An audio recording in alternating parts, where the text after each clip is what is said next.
Hello and welcome to my vocation vlog. Before we begin, we have to know what a vocation is in the first place. The Christian definition of a vocation is a stable form of life that leads one to holiness. Vocations are special because they are unique to the individual, and God calls on everyone on their own path. The vocations I'm going to be talking about today are religious life, priesthood, and marriage. The vocation of religious life is a permanent lifestyle in which one is called by Christ to perfection. Religious life is often characterized by the profession of the evangelical counsels of poverty, chastity, and obedience.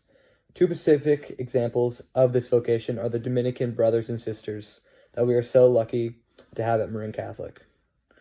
The second vocation I am going to talk about is priesthood.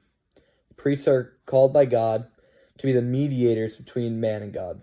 Priests can perform the sacraments of baptism and confirmation, and they are usually looked at as leaders in the Catholic community. The third vocation we're going to talk about is marriage.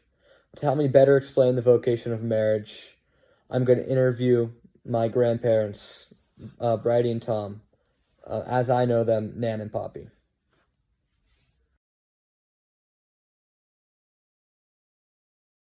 I love her, and because we had been together long enough to where we both knew that we had a commitment for the rest of our life, and so that would lead to marriage. Same. We fell in love, and we knew we could make the commitment in the sacrament to be married and live out the covenant, the living together and under God's blessing for a lifetime. My favorite thing, of course, about being married is the companionship that I have. But the biggest joy, and there are many, that I get out of our marriage is Tom's sense of humor, Poppy's sense of humor, where I just find like I'm laughing every day. In addition to that, he challenges me. I think I like the challenge. Your couple about marriage. Wait. Wait, he said wait. And in addition to that, I have to check on my notes here. While she's checking. First of all, I think you really want to know who you are and to be willing to accept your partner as they are at the time. Don't expect change. Make sure that you really are fond of that person. You know, not just good looks, not just because they're comfortably employed, not because of the family they're from, but that they really are your really, really good friend. Married does make us closer to God because it is a sacrament. When you get married, it's not just you and your partner, it's God. Everything that she says, and do you feel closer to God? Many marriages thrive where God may not be present in the marriage, but with God important to each of us, and then we put God in front, it makes it a little easier, I think.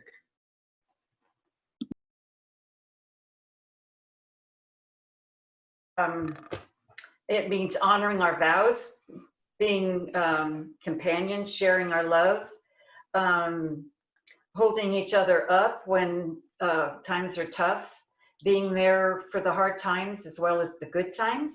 It means loving, it means intimate moments, it means sharing the joy, and maybe when you first start out raising a family. So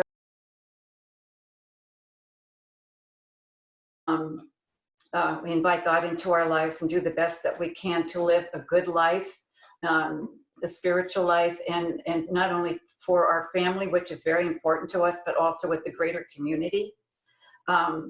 I believe it individually, it's my responsibility to help make life better for Tom and to help Tom fulfill his biggest dreams and be the best person that he can be. And then after that comes the rest of the family and the greater community. Now, It